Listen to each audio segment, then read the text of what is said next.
ไม่เท่าเนี่ยอันนี้ลูกจอดแล้วนะลองกินมึงดูหนักบ่โอ้ยบูดองดองแก้มันโอ้ยสมุดนะกะมักอยู่มักมักอ เสร็ ยู่ จ นะ แล้วไปเท่าเนาะไปเท่ากินเบิดเลยเนี่ยอันนั้นเอาป้าไปให้ไปเท่ากินเลยเพิ่นน่าจะบ่กินหมดกูคิวน่าจะครึ่งนึงผมมีอันหน่วยเนาะเนี่ยอันนี้ยังมีนะไม่เท่านะ3 ปองนะเห็นบ่ไม่เท่าเห็นบ่ลูกจับจะนี่เห็นบ่เห็นเนาะบ่เห็นน่ะนี่เซอร์มือแม่ตั้งจังเห็น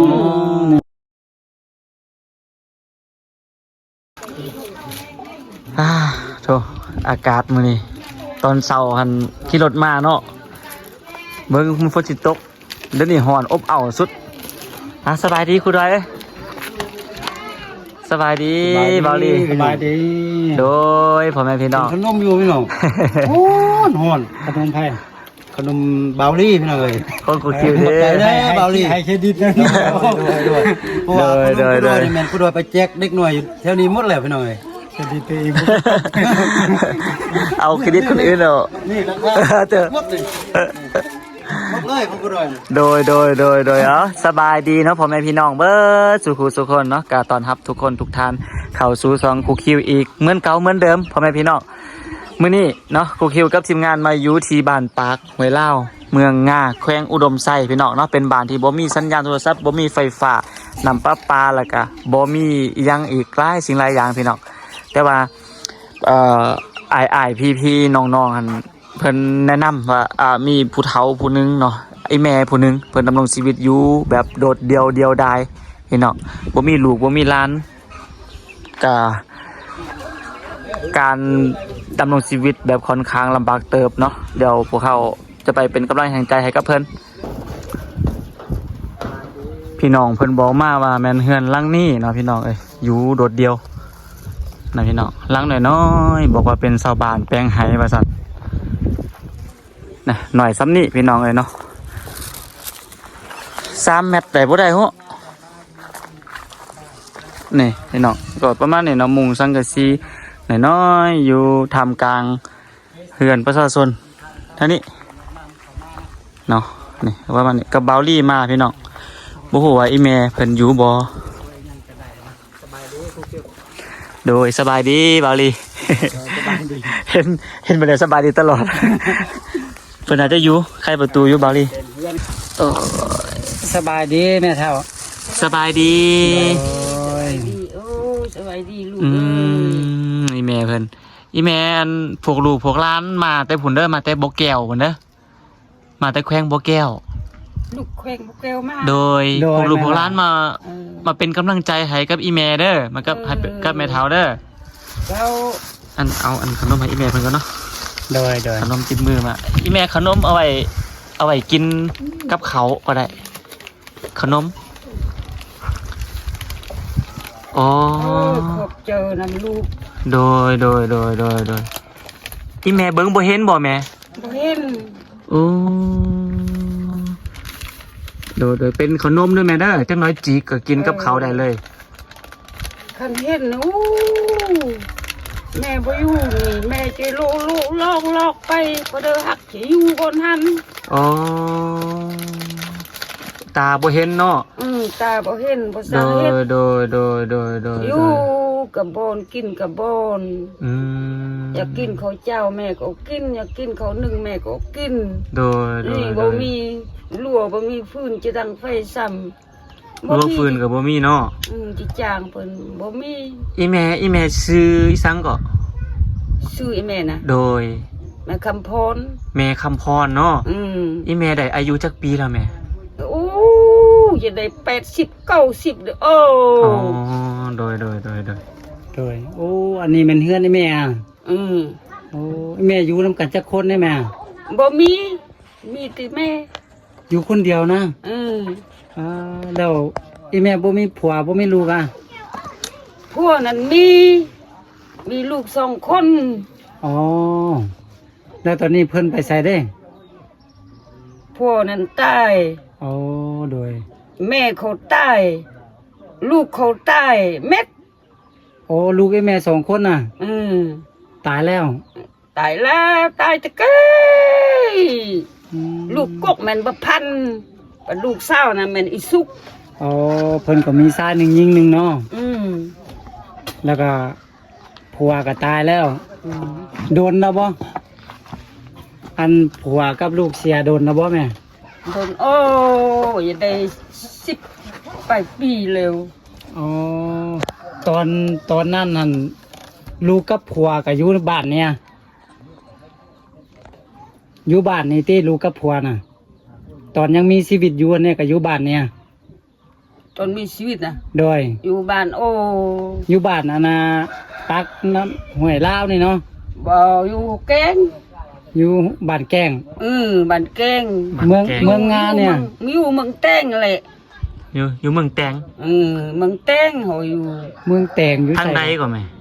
เขาอยู่เมืองน้ำบ้าเขาไปอยู่พี่ อ๋อ อ๋อ อยู่พี่เนี่ยไปนำมาลูกซื่อๆลูกเอาเมียบ่พันเอาเมีย ลูก บ่พันผัดไต ลูกชายน่ะเมียอยู่พี่ อ๋อ แล้วเพิ่นก็มีลูกมีเมียลูกชายน่ะ ลูกชายนะ โดยพันน่ะ มีหวยลูกปือพุนมีลูกยิงผู้หนึ่งลูกชาย2 คน อ๋อแสดงว่าเป็นหลานเนาะ เป็นล้าน เพิ่นก็ไปส่งข้าวสารมาเฮอไม่เท่า โอ้ ลูกยิงนั่นผัดไปอยู่ไทย2 เงิน โดยอืมแล้ว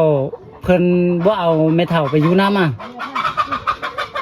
เขาน่ะ โดย ว่าบ่แม่นผีเขาว่า อ๋อ บ่แม่นผีเฮือน ก็เดียวเป็นลูกของลูกชายแม่น เป็นลูกของลูกชายนั่นแหละ ก็น่าจะแม่นผีเดียวกันบ่แม่นน่ะ บ่แม่นเขาหักปัวผีเฮือนเขา อ๋อโอ้ก็ยุ่งยากเรื่องฮิตของประเพณีเนาะครูคิวเนาะ โดยแม่นอีแม่แม่นส่วนเผากึมุเนี่ย เออ อ๋อส่วนเผากึมุมีหีดมีอันจังซี่เนาะเบาลี่เนาะ โดย มันเป็นลือเป็นอันนี้ยังคือบ้านเฮาแท้พอพัวแม่พัวพอเมียแม่เมียนี่เอามาเลี้ยงอยู่เฮือนก็ได้บ่เป็นหยังเนาะแม่เนาะ ย้อนจังซี่เลยอีแม่จังได้อยู่คนเดียวจังซี่เนาะแต่ว่าเขานำสัมปาร้านที่อยู่บ้านนั่นก็เอามาให้อยู่เนาะทุกมื้อนี่เพิ่นเอาเขามาให้อีแม่กับกลุ่มกินอยู่บ่พอกินอยู่บ่ บ่พอแม่หักซอกกิน อีแม่สอกจังใด ซอกเทบ้านเทเมืองนี่ขอกิน อ๋อคอเนาะคอกินนำชาวบ้านชาวเมือง แล้วก็ลูกๆล้านบ้านเมืองตะกี้เขาเจ้าก็บอกว่ามายิบยืนให้ตลอดบาวลี่ โดย อ๋อบรรดาพวกฟืนพวกหยังก็เด็กน้อยมาเก็บมาให้นำแม่เฒ่าเนาะโดยสันมื้อนี้แม่เฒ่ากินข้าวกับหยังมื้อนี้ แม่เฒ่ากินกับแจ้ว กินกับแจ่วอนุญาตถามเด้ออันอีแม่ลูกอีแม่ยางยับยายก็ได้บ่ยางออกมาข้างนอกข้างหน้าจังซี่ได้บ่ ได้คันไปจิบเอวหิง อ๋อ คันลูกบ่นอนนี่ลูกย่างได้คันนั่งเฮ็ดแนวนี้ลูกย่างบ่ได้เจ็บเอว อ๋อแสดงว่าเวลาไปนอกไปหน้าก็ไปได้เนาะเวลาไปเข้าห้องน้ำห้องในก็ไปได้อยู่อ๋อเบิ่งเบาลี่เบิ่งอีเมลเพิ่นมาแข่งค่าอีเมลเพิ่นก็จ้อย แบบเฒ่าแก่ โด แล้วเนาะ ยอายุเพิ่นหลาย อายุหลาย 80 90น่าจะ90กว่าๆแล้วแหละเบิ่ง โด เนาะ ย อีก ขนมนี่วะ 10 20มือพุ่น อีเมลบ่อยากกินเธอเหรอ แม่ฮักเพิ่นแม่ฮัก โอ้ในอีเมลจังซี่อีเมลฮักซำใดอีเมลอยากกินอีเมลก็เจาะกินเลยจังน้อยลูกเอาเงินให้อีเมลค่อยไปซื้อไม้เอาเด้อ เพิ่นแพงไปกินหลายมื้อเนาะ เพิ่นว่าบ่กินเธอเพิ่นว่าเป็น10เป็น20มื้อเพิ่นแล้วว่าซั่น อ๋อกินเลยแม่เอ้ยบ่เป็นหยังอยากกินก็กินอยากอันใดก็กิน เพราะว่านี่แหละจุลูกจุหลานมากก็ไม่เห็นแล้วก็อยากให้ได้กินนั่นแหละป้าขอถามได้แม่อันเพื่อนอันนี้มันผู้ใดปลุกให้แม่ได้ แม่น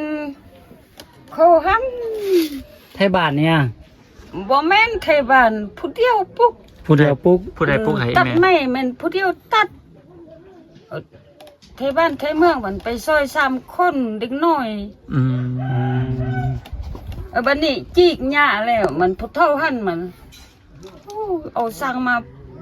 ตาบก็บ่ฮู้นำมัน พอเท้าได้ไหมพอเท้าได้เอาสังกะสีมาให้อีแม่นี่ผู้ใด สังกะสีน่ะ โดย โดย สังกะสีแม่นของแม่เฒ่า โอ้ไม่เท้าชื่อวะ อืม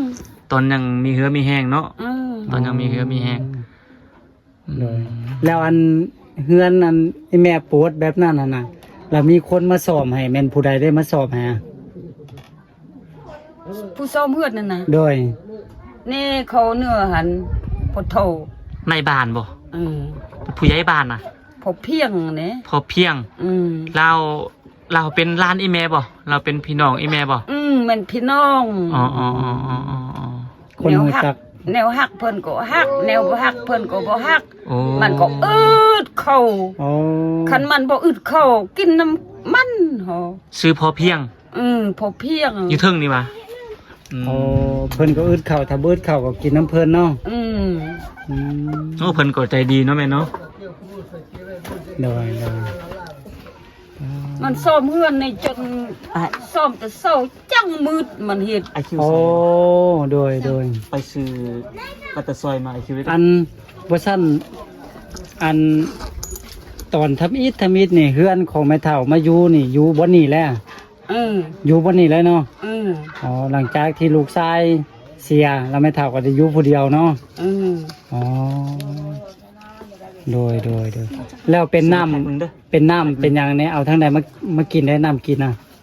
น้ โดยน้ำกินน่ะ ำลูกอยากกิน บ่อันถามเนี่ยว่าแม่เฒ่ากินน้ำแต่ละมื้อเนี่ยเอาทางใดมากินได้ เพิ่นตักเทื่อหนึงเฮาก็กินฮอด5-6 มื้อ มันผู้ใดตักมาให้แม่เด็กหน่อยตักมาให้ อืม อ๋ออ๋ออ๋ออ๋อ อืม เด็กหน่อยตักมาให้ เพิ่นก็เนาะใส่ได้อยู่เนาะเด็กน้อยบัดนี้เนาะ โดยฟังความตะกี้เขาใจเขานมกัน โดยเพิ่นก็เนี่ยเห็นผู้เฒ่าเนาะเพิ่นก็ยังไปตักน้ำตักในมาให้กินนั่นน่ะ แม่น อืม ถ้าบ่มีอันจ้างเขาก็บ่เฮ็ด เนาะ อืม อ๋อ เอาเงินจ้างซื้อขนม เขานมมันนี่สิเฮ็ดเขาตักน้ำ อ๋อโดยเดี๋ยวจักหน้อยแล้วอันลูกสิบอกผู้หน่อยเด้อลูกสิบอกผู้หน่อยว่าให้ตักน้ำมาให้แม่เฒ่ากินแล้วมื้อหน้าลูกสิเอาขนมมาให้เดี๋ยวลูกบอกผู้หน่อยให้ เดี๋ยวนึงอันให้ผู้หน่อยไปซื้อนมมาให้แม่เฒ่าแล้วจะเอาเงินให้ผู้หน่อย โดย เวลาตักน้ำมา ลู ให้ กจะมาก็มาง่ายขันบ่มาง่ายบางทีมาก็จะบิบ่จวบฮู้แม่เฒ่า โดย เจอในสั้น แม่เฒ่าก็บ่เจ็บบ่เป็นหยังกะสบายดีก็อยู่ดีมีแฮงกะ ก็บ่ได้จะเจ็บแท้เจ็บว่านี่ก็บ่เจ็บเรื่องเจ็บเอวนี่โอ้ เอาเจ็บเอวโดยอืม วางเร็วน่ะเป็นไอ้โอ้แท้โอ้ว่าเขาไปซื้อยาเมืองง่าพุ่นนำเพชรอยู่เมืองง่ามาให้กินดีก็ยังบ่ดีอันเจ็บเอวนี่ โด บ่ ย มีหยังยายจะกิน อืมแม่เฒ่ายังจื้อบอกว่าตัวเองอยู่คนเดียวแบบนี้น่ะจักปีแล้วเด้นะแม่เฒ่า นั่นหยัง อันแม่เฒ่าอยู่คนเดียวแบบนี้อะจักปีแล้วเด้ฮอด10 ปีอะอยู่คนเดียวแน่ เพิ่นบ่เข้าใจหรือว่าเพิ่นบ่ฮู้ ครูคิวลองนะ บางคำอีแมนฟังเบิ่งทรงอีแมนอาจจะบ่เข้าใจหรือว่าบ่ฮู้ โดย อีแม่อันผู้ลูกถามนั่นนึงอันอีแม่อยู่คนเดียวจังซี่นี่อีแม่อยู่ได้จักปีละ อยู่น่ะ โดยอีแม่อยู่คนเดียวแน่ได้จักปีแล้ว อีกก็จะได้10 ปีโอ้ ตั้งแต่อันอีพอหันเสียเนาะ อือ อ๋อ 10 ปลายโอ้ 10ปลาย พ่ ปี อ แล้ว นี่ได้โอ้20 ปีอีพ่อนี่ โคตายก่อนละเด้ อ๋อ โดย โดยอีตนเพิ่นเนาะ ผู้น้อยใส่ไปซื้อแล้วตะซอย ฟังความได้เนาะ ป้าฟังความเดี๋ยวเอาเงินให้เด้ออันแม่เท้าไอ้แม่เอาอันนี้ไปบ่เรียกให้เพิ่นบ่เรียกให้เพิ่นแล้วตะซอยอีแม่กินได้เนาะ กินบ่แม่เฒ่ารักแต่ซอยน่ะ บ่ได้เจาะให้เพิ่นกินเลย อ่ะจับมาเลยครูคิว ลูกออกมานี่ โดย เอาเพิ่นสิกินหมดบ่เนาะ เจ้าหันบ่เห็นอันสิเจ้าเอาแล้วตัวใส่หันมาครับ อ๋อ อ๋อแล้วตาซอยอีแม่อยากกินเขาก็อีแม่เจาะกินได้เลยเด้อ เออ มันเป็นนมได้แม่เด้อ อึ๊บ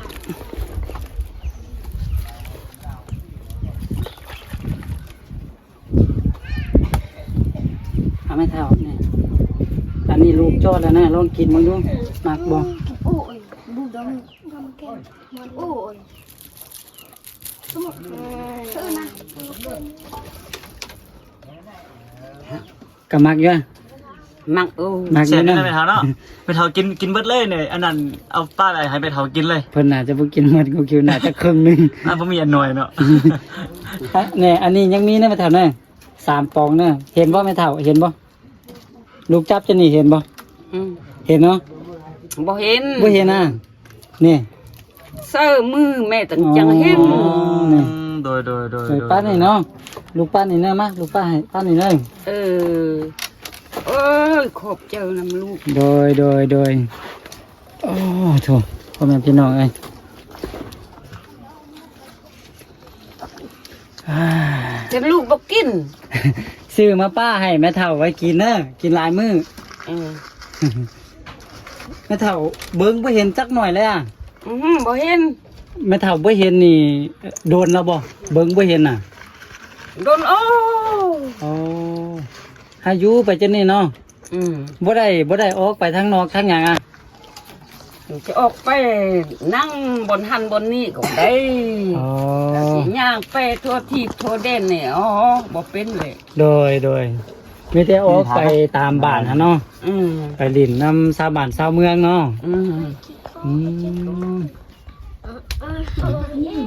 ข้าวสารเพิ่นขายบ่อยู่นี่นะแม่เฒ่าแม่ทำไอทางนอก ถามเพิ่นก็ค่ายตัวบ่ถามเพิ่นก็บ่ค่าย มีได้ไปซื้อเครื่องซื้อหยังนี่แม่เฒ่ามีเงินก็เอาให้เพิ่นซื้อให้อ่ะ อืม อ๋อโอเค อู้คิดเอาเดี๋ยวกินเม็ด ป้าไปก็ได้แม่เฒ่าป้าไปมื้อแรงค่อยกิน มื้อแรงกินก็ได้แต่ว่าถ้าหอดมื้ออื่นเลยไม่เท่าก็เอาทีมเด้อมันสิบูด บูด ป้าอันไอ้บ่มีอันหน่อยว่าเขาเจ้าค่ายอันหน่อยบ่มีอ่ะมีแต่อันใหญ่ คนนี้เพิ่นไปเสือแล้ว อันน้อยก็มี ราคา สนิทหน่อย 6,000 6,000น่ะอันนี้อันหนึง 10,000บ่ อันนี้ 12 อ๋อ ราคา Sao mà chị ăn? ราคา เอาไปเปลี่ยนได้บ่ เอาไปเปลี่ยนได้บ่ไอ้ Chị phải bớt chị ăn. เปลี่ยนได้ แม่เฒ่า เอา แม่เฒ่าจับมาเอาไปเปลี่ยนอันน้อยเอาเนาะเอาเปลี่ยนอันปองน้อยเอาเนาะอันนี้ปองใหญ่พ่นแม่เฒ่ากินบ่หมดเปลี่ยนอันปองน้อยเนาะ อ๋อเอาดิ เอานี่ เพิ่นจะเอานี่ เอานี่ก็เอา โดยเอานี่ก็ได้ โอ้ไปเฒ่ายิ้มงามเด้อบัดนี้ เอ เอา อ อันเนี้ยเลยจะเอาอันน้อยเปลี่ยนอ๋อบ่เอา มักอันใหญ่นะแม่เฒ่านะ เออ ดี โดยแซ่บอยู่เนาะ แซ่บแม่เฒ่าก็ได้กินซีนกินปลาเด้อ โอ้ยแม่นผู้โดยจะสกชินสกปลาให้กิน บ่ได้กิน กินติเจวซื้อบ่มีเงินจะเห็นเอาเด้อ เดี๋ยวกูคิวเขา โดย เบิ่งไปซื้อไข่มาให้แม่เฒ่าเนาะ โดย ซื้อไข่มาป้าไว้แม่เฒ่าซะให้เพิ่นซื้อก็ลำบาก โดยหายไปนำบ่ บ่เป็นนะกูคิวลงขาเลย โดย จะได้กินสั่งไข่เป็ดไข่ไก่ก็บ่ดีกิน อ๋อ ในตู้ บ่ดีกินอ่ะ ดีอัน ดี นี้ เนาะ นั่น แต่ว่าบ่มีเนาะแม่เฒ่าเนาะ แต่ว่าบ่มีเงิน โอ้จังน้อยอันเบาลี่ไปซื้อมาให้เด้อไข่เด้อโดยแม่เฒ่ากินลัตตะซอยก่อน โอ้ดีเจอกินนี่ โดย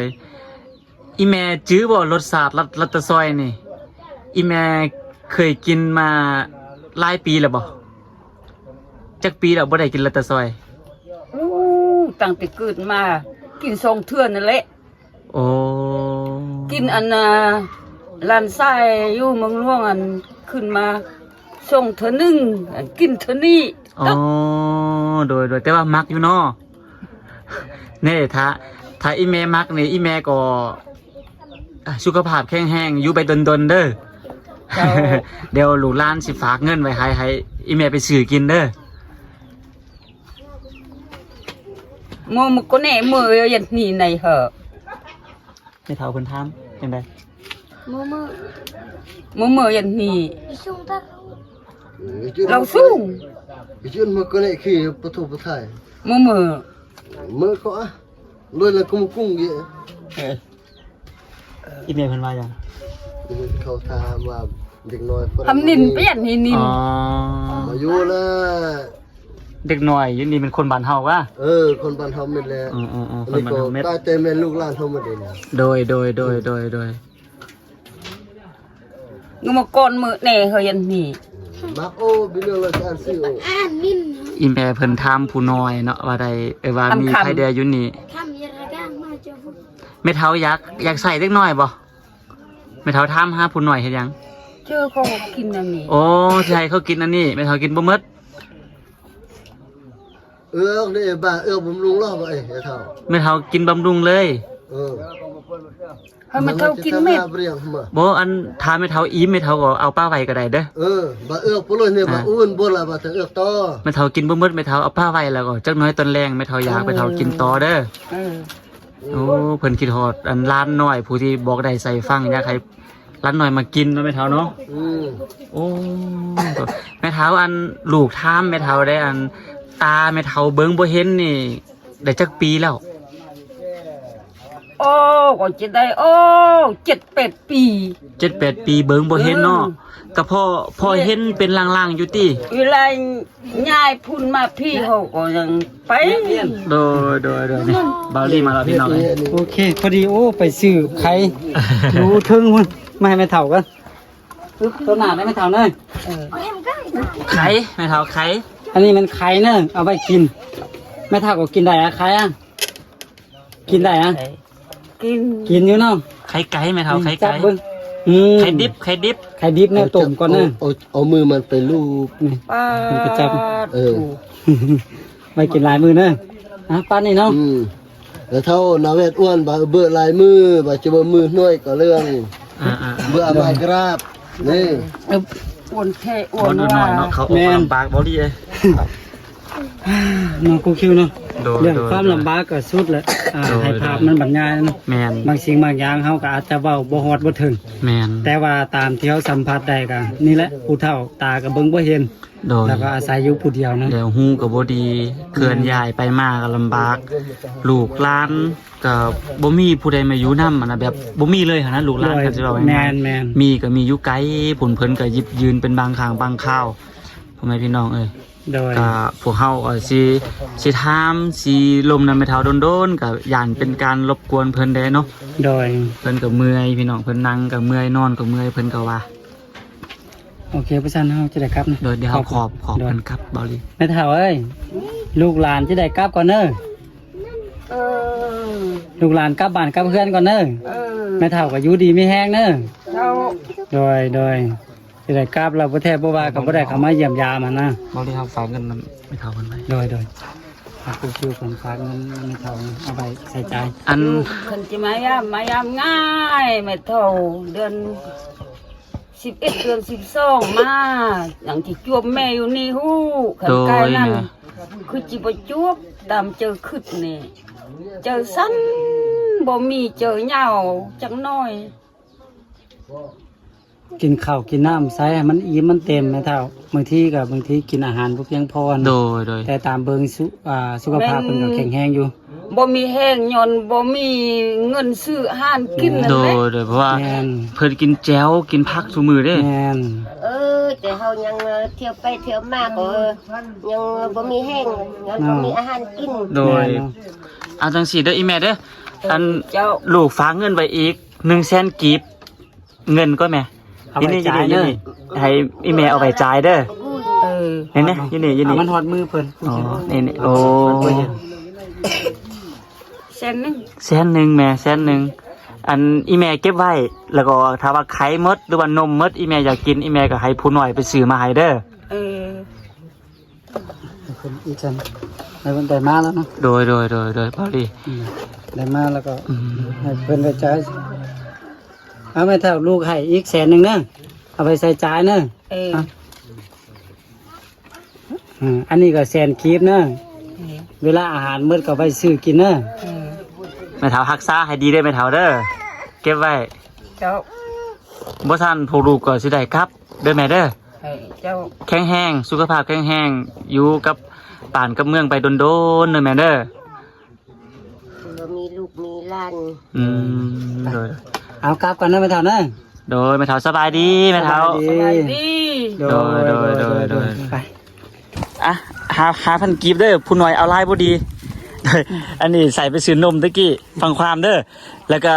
เบิ้งแม่เฒ่าแด้อยู่นี่น่ะอันแม่เฒ่าเอิ้นโตซื้อหยังก็ เนี่ย เหียเนาะแม่เฒ่าเอิ้นเหียเอ้ยมาหาแม่เฒ่าได้ก็มาหาแม่เฒ่าใส่ตักน้ำก็ตักเด้อ อัน เนี่ยฮ็ด เอาบุญ เฮ็ดเอาบุญนะ เอาบุญเด้อเดี๋ยวบุญสินำสงให้เฮามีอยู่มีกินให้เฮาเป็นคนดีเด้อ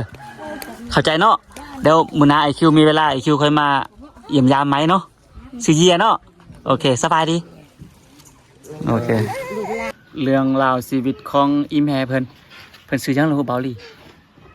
ซื้อหยังล่ะวะ ชื่อเพิ่นจำบ่ได้พี่น้องแต่ว่าอยู่ในคลิปเพิ่นได้เว้าอยู่เนาะ โดยอยู่ในคลิป ก็แม่นอายุหลายเติบพ่อแม่พี่น้องเท่าที่เบิ่งเพิ่นว่า80 90แต่พวกเขาเบิ่งก็น่าจะประมาณ90กว่าๆแล้วแหละน้อง100ว่าซั่นซะเนาะ โดย เพิ่อฮอด100พี่น้องถือว่าอายุเพิ่นยืนยาวเติบพ่อแม่พี่น้องเนาะแล้วก็ตามที่พวกเขาสังเกตเบิ่งน่ะสุขภาพของเพิ่นก็น่าจะโอเคมาตั้งแต่โดนแล้วแหละเนาะแต่ว่าเนื่องจากตอนนี้หันเพิ่นอายุหลายเด้แล้วก็อาหารการกินก็บ่ค่อยเต็มบ่ค่อยอิ่มพ่อแม่พี่น้องเนาะเพิ่นเป็นผู้เดียวของครอบครัวก็ว่าแม่นที่ยังรอดชีวิตมานะเพราะว่าลูกชายลูกสาวหันเสียเบิดแล้วเบาลี่เนาะ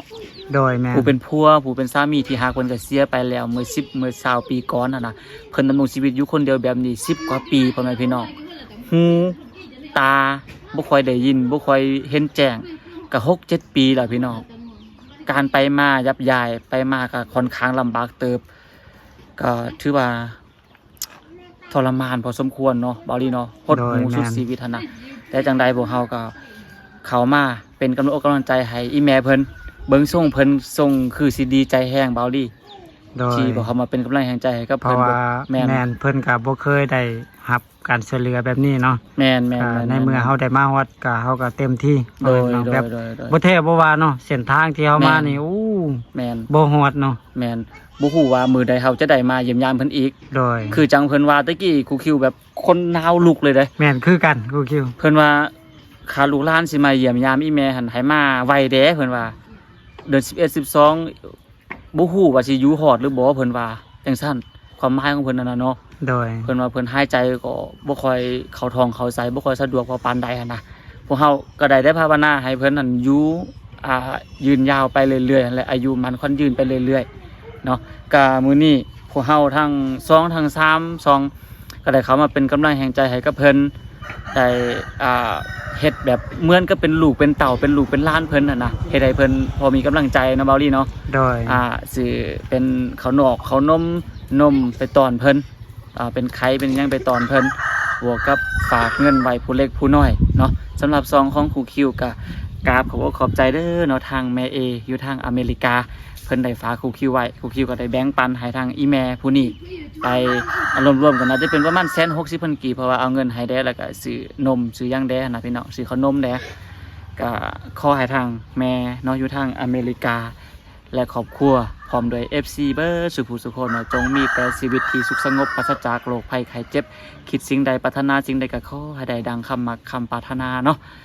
ขอให้บุญคำนำสู่เด้อเนาะทางอีแม่ผู้ที่อยู่ในคลิปก็เช่นเดียวกันขอให้ทานแข็งแห้งเนาะก็ขอให้ทางพวกเฮาเช่นเดียวกันเนาะที่ได้มาเยี่ยมยามอีแม่มื้อนี้แล้วก็อีแม่อวยพรให้ก็ขอให้มีสุขภาพแข็งแรงเบิดสุภูสุคนนะเบาลี่เนาะ โดย ทางครอบครัวของพวกเขาก็เช่นเดียวกันพี่น้องก็ประมาณนี้เนาะสำหรับคลิปนี้ EP นี้ก็สิได้จบได้ลาพ่อแม่พี่น้องไปซ้ำนี่ก่อนก็ฝากพ่อฝากแม่ FC พี่น้องเมื่อสุภูสุคนกดไลค์กดติดตามกดแชร์ได้เด้อเนาะคิดเห็นจังใดก็สามารถคอมเมนต์กันเข้ามาได้เนาะสำหรับเคสนี้ก็สิได้จบซ้ำนี่ก่อนแล้วพบกันไหมพี่น้องสบายดี